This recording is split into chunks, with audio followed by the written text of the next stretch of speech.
السلام عليكم ورحمة الله وبركاته. الحمد لله نحمده ونستعينه ونستغفره ونعوذ بالله من شرور أنفسنا ومن سيئات أعمالنا.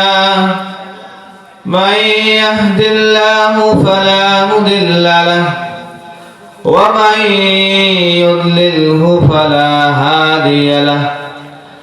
ونشهد أن لا إله إلا الله وحده لا شريك له. ونشهد أن سيدنا ومولانا محمدا عبده ورسوله أرسله بالحق بشيرا ونذيرا وداعيا إلى الله بإذنه وسراجا منيرا. أما بعد فقد قال الله تعالى في كلامه المجيد وفرقانه الحميد. أعوذ بالله من الشيطان الرجيم. بسم الله الرحمن الرحيم. يا أيتها النفس المطمئنة ارجعي إلى ربك راضية مرضية فادخلي في عبادي وادخلي جنتي. صدق الله المولانا العظيم. وقال رسول الله صلى الله عليه وسلم: من قال لا إله إلا الله دخل الجنة أو كما قال عليه الصلاة والسلام. اللهم صل على محمد وعلى آل محمد كما صليت على إبراهيم وعلى آل إبراهيم إنك حميد مجيد.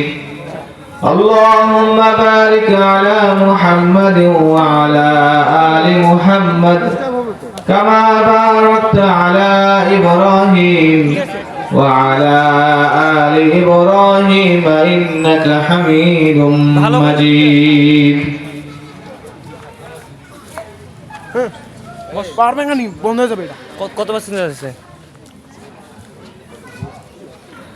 আলহামদুলিল্লাহ।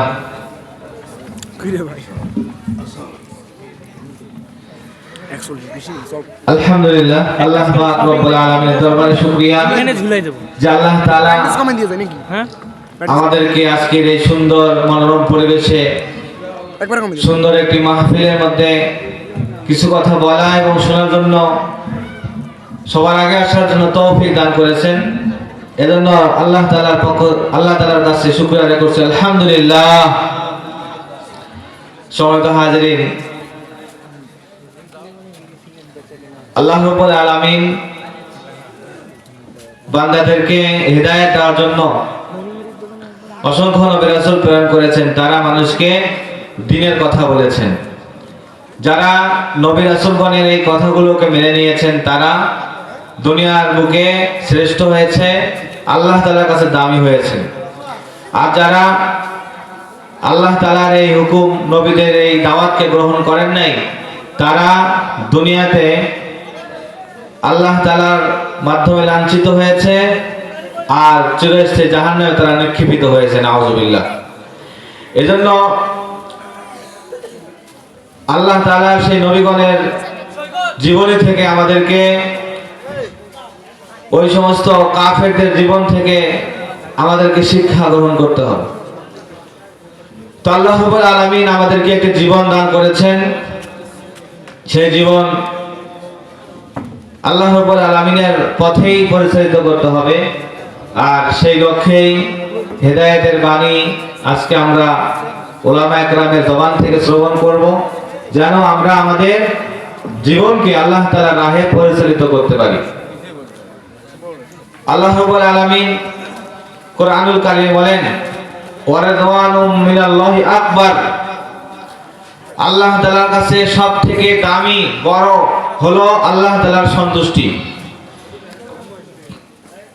এজন্য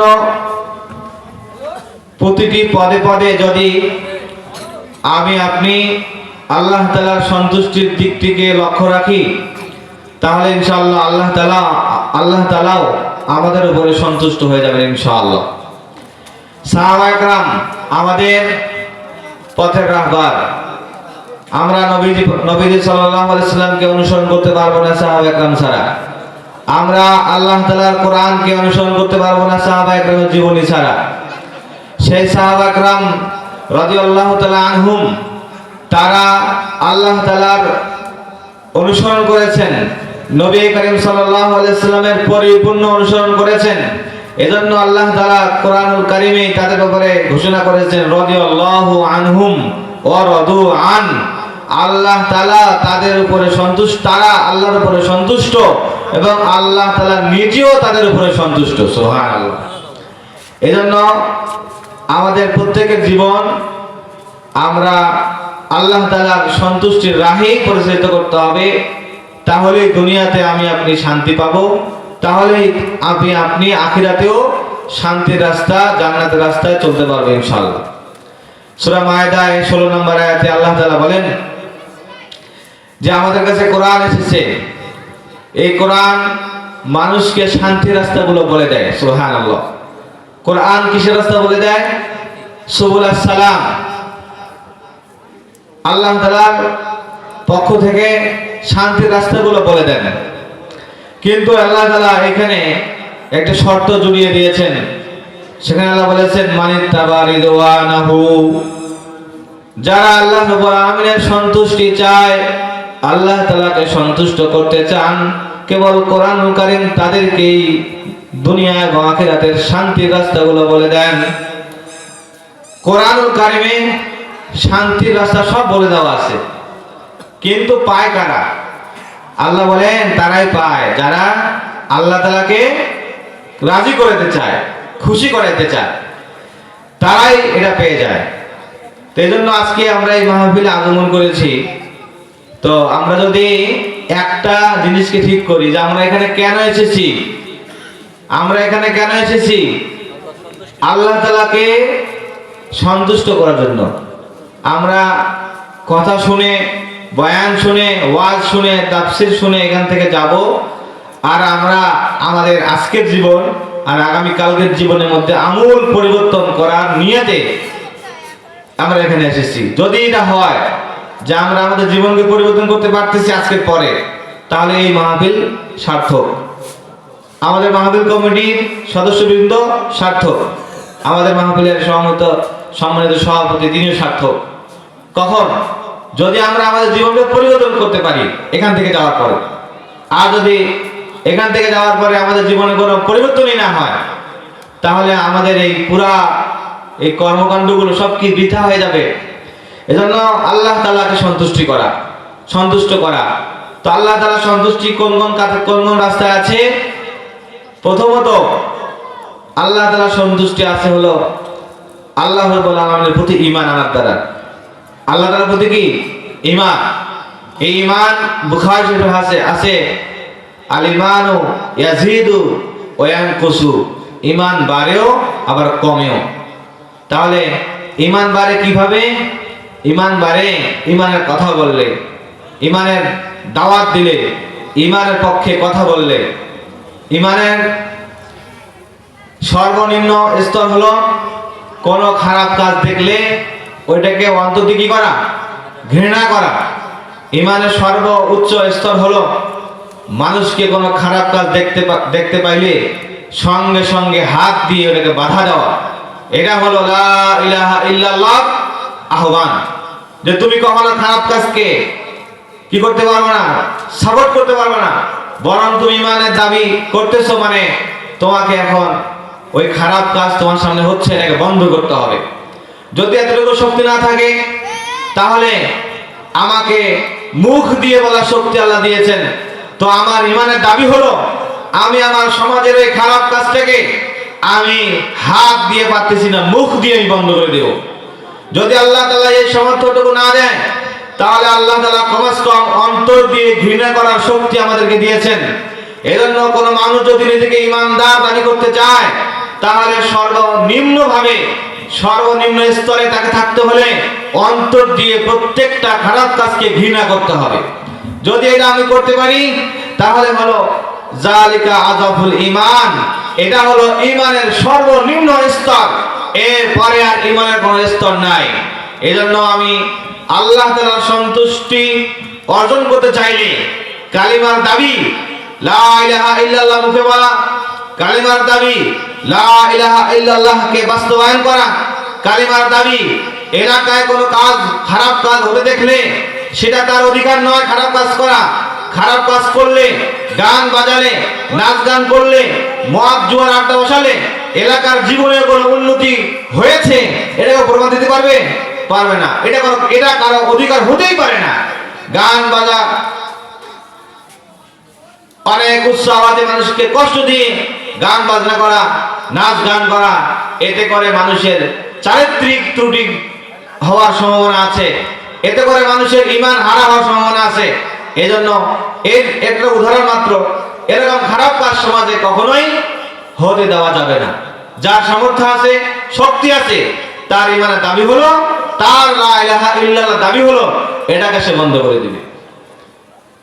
অথবা এই সামর্থ্য না থাকলে, সবার এই সামর্থ্য থাকবে না, এলাকার যিনি নেতা হবেন তার এই সামর্থ্য আছে, এলাকার যিনি কর্তৃত্ববান তার এই সামর্থ্য আছে, তিনি যদি এটা না করেন সেটা তার দায়িত্ব আল্লাহ।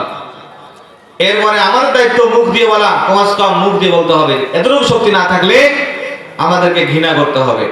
কিন্তু আমাদের আফসোস, আমি নিজের প্রতি আফসোস যে আমি বর্তমানে মুখ দিয়ে বলার শক্তি নাই, কিন্তু অন্তর দিয়ে ঘৃণা করার শক্তি ছিল, কিন্তু আমি নিজেই তো ওই কাজে লিপ্ত হয়ে যাচ্ছি। তাহলে ঈমানের সর্বনিম্ন পরিচয় আল্লাহ রাসূল সাল্লাল্লাহু আলাইহি ওয়াসাল্লাম দিয়েছেন যে যালিকা আযাফুল ঈমান, এটা হলো ঈমানের সর্বনিম্ন তলা, সর্বনিম্ন স্তর, এরপর আর কিছু নাই। সুতরাং এর নিচে যদি আমরা নেমে যাই, তাহলে ঈমানের কাতার থেকে দূরে যাব, তাহলে আমি আপনি আল্লাহকে সন্তুষ্ট করতে পারবো না। এজন্য কমস কম আমাকে যে আল্লাহ তাআলা নবীর উম্মত, শ্রেষ্ঠ উম্মত বানিয়েছেন কিসের উপরে? এই এক জিনিসের উপরে। আল্লাহ তাআলা বলেন, কুনতুম খায়রা উম্মাহ উখরিজাত লিন-নাস তা'মুরুনা বিল মারুফি ওয়া তানহাউনা আনিল মুনকার ওয়া তু'মিনুনা বিল্লাহ। তোমরা সর্বশ্রেষ্ঠ উম্মত, তোমাদের কাজ কি?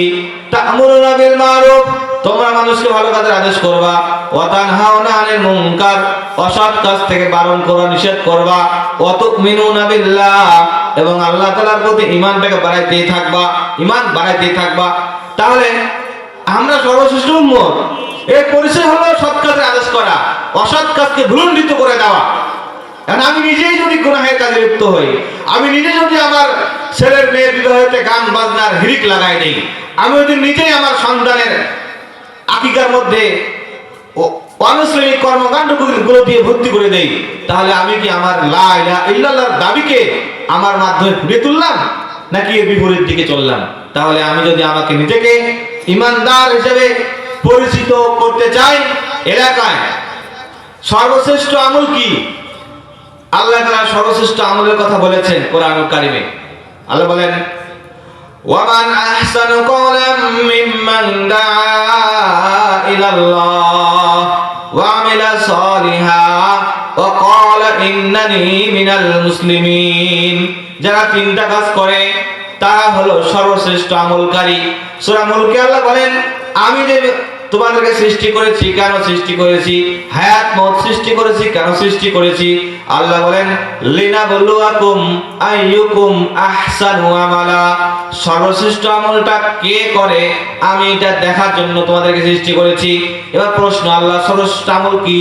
আল্লাহ বলেন, সূরা ফুরকানে আল্লাহ বলেন, ওয়ামান আহসানু ক্বালাম মিম্মান দাআ ইলাল্লাহ, সর্বশ্রেষ্ঠ আমলকারী ওই ব্যক্তি যে ব্যক্তি আল্লাহর দিকে মানুষকে ডাকে। যারা কি আল্লাহর দিকে ডাকবে তারা হলো সর্বশ্রেষ্ঠ আমলকারী। ওয়া আমিলা সালিহা, শুধু ডেকেই খেতে থাকে না, বরং নিজেও নেক আমলে অংশীদার হয়, নিজেও সমস্ত নেক আমলগুলো করে। একটা করে আটটা সারে, নামাজ পড়ে যাকাত দেয় না এরকম নয়, নামাজও পড়ে, যাকাতও দেয়, হজও করে, রোজাও রাখে, আল্লাহ তাআলার রাহে যখন তখন খরচ করে, আল্লাহর হুকুম যা আছে সবগুলো পালন করে। সে হলো সর্বোত্তম আমলকারী।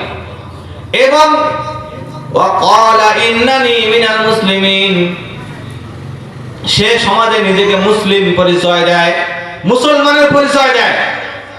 যদি আজকে নতুন কোন মুসলমান, নিউ মুসলমান, নতুন মুসলিম হয়ে সে যদি আমাদের সমাজে আসে, সে মুসলিম হলো হওয়ার পরে আমাদের সমাজে আসে, আশা করে কি দেখবে?